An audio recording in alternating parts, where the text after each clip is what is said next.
قصاب تھا اور وہ رات کے صبح کے وقت جاتا تھا، جانور ذبح کرتا تھا اور دن میں لا کر وہ اپنی دکان پہ گوشت کو بیچا کرتا تھا۔ جب وہ جانور کو ذبح کرتا تو اس کے کپڑوں پہ خون لگ جاتا اور واپسی پر وہ خون آلودہ کپڑوں میں ہی آتا، مگر گھر آ کر کپڑے بدل لیا کرتا تھا۔ ایک رات وہ جب واپس آ رہا تھا جانوروں کو ذبح کر کے، تو رات کا اندھیرا تھا، وہ ایک جگہ سے گزر رہا تھا کہ ایک بندہ شور مچاتا ہوا آیا اور آ کے اس نے اس کو پکڑ لیا۔ جب پکڑ لیا تو اس نے دیکھا تو اس بندے کے جسم سے خون بہہ رہا ہے، حیران ہوا۔ اتنے میں اس بندے کی جان نکل گئی، دیکھا تو اس کے جسم میں ایک چھری تھی جو کسی نے گھونپ دی تھی۔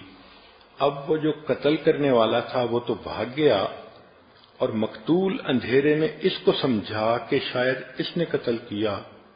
جب اس کی وفات ہو گئی تو اتنے میں لوگ آ گئے۔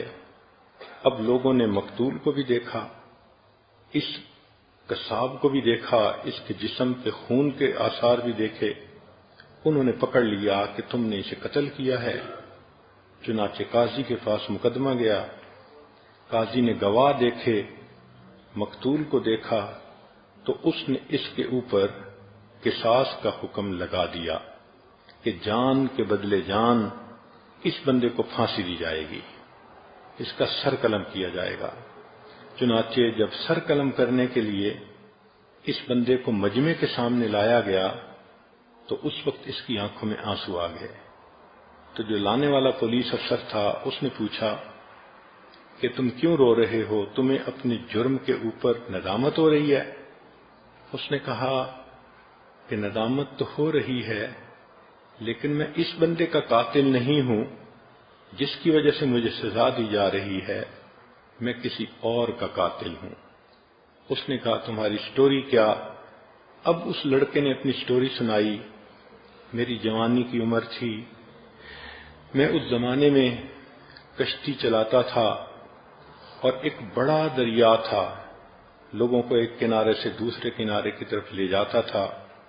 ایک دن ایک عورت اور اس کی بیٹی میرے ساتھ کشتی پر سوار ہوئیں۔ میں نے لڑکی کو دیکھا تو وہ بہت خوبصورت چاند کا ٹکڑا تھی، میرا دل اس پر فریفتہ ہو گیا۔ میں نے اس لڑکی سے اشاروں میں باتیں شروع کر دیں۔ لڑکی نے دیکھا کہ یہ نوجوان میرے اندر انٹرسٹ لے رہا ہے تو اس نے بھی مجھ سے اشاروں میں بات کی، حتیٰ کہ ہمارے درمیان ایک تعلق ایک دوسرے کے ساتھ ہو گیا، مگر لڑکی نے کہہ دیا کہ میں نکاح کے بغیر آپ کے قریب نہیں آؤں گی، آپ اگر مجھے اتنا چاہتے ہیں تو میرے والد سے بات کریں۔ لگتا تھا کہ وہ لڑکی بہت نیک، تقیہ، نقیہ، پاک دامنہ لڑکی تھی۔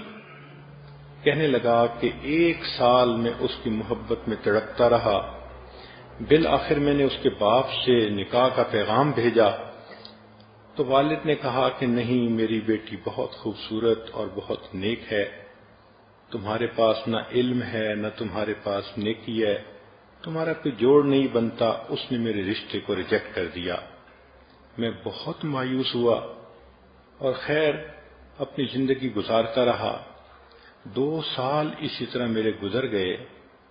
میں ایک دن پھر اپنی کشتی لے کے جا رہا تھا کہ ایک عورت آئی اور اس کے پاس 1 سال کا بیٹا بھی تھا، اور وہ کشتی میں بیٹھ گئی۔ جب میں نے کشتی چلانی شروع کی اور میں نے غور سے دیکھا تو میں نے دیکھا کہ یہ وہی لڑکی تھی جس کو میں نے اپنی محبوبہ بنایا تھا، اور 1 سال جس کی محبت میں پاگل ہوا تھا۔ میں نے اس سے بات چیت شروع کر دی۔ وہ کہنے لگی کہ دیکھو، میرا نکاح ہو چکا، میرا خامند ہے اور یہ میرا بیٹا ہے، میں اب آپ سے بات بھی نہیں کر سکتی۔ میں نے کہا کہ تم پہلے مجھ سے بات کرتی تھی۔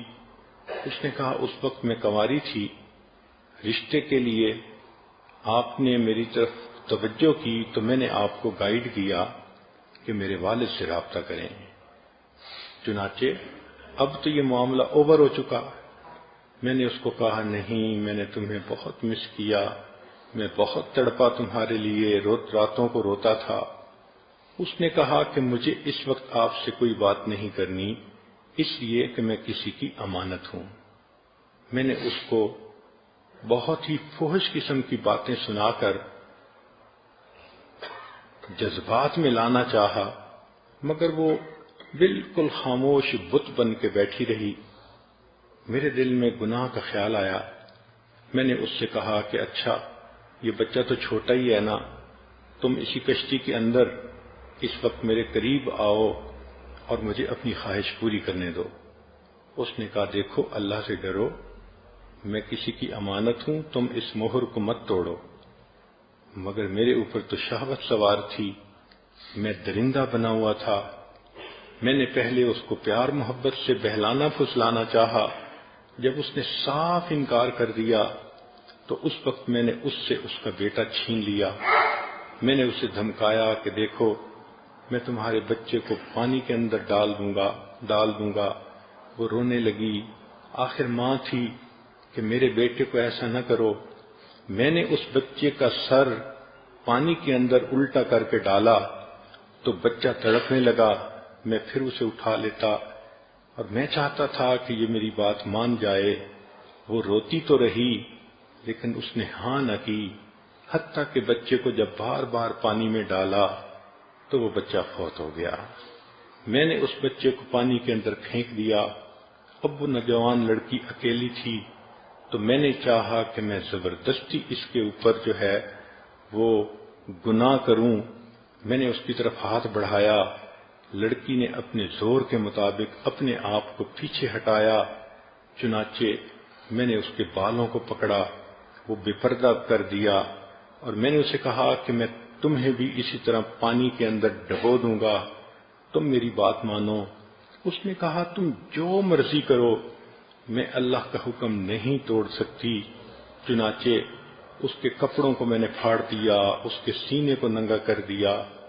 اب جب اس نے میری بات بالکل ہی نہ مانی تو میرے دل میں خیال آیا کہ اس حالت میں اگر اس کو میں چھوڑ دوں گا تو یہ بچے کے قتل کا مقدمہ بھی میرے اوپر کرے گی اور دست درازی کا بھی میرے اوپر مقدمہ ہو جائے گا، تو بہتر ہے کہ اس لڑکی کو بھی مار دیا جائے۔ پھر میرے اوپر ایسی درندگی طاری ہوئی کہ میں نے اس لڑکی کو دھکا دیا، پانی کے اندر وہ گر گئی اور ڈوب گئی۔ میں نے 20 سال پہلے اس ماں اور بیٹے کو قتل کیا تھا، پھر ڈر کے مارے میں نے یہ کام ہی چھوڑ دیا کہ کسی کو شک نہ پڑے، اور میں نے قصاب کا پیشہ اختیار کر لیا، مگر اللہ کی لاٹھی پہ آواز ہے۔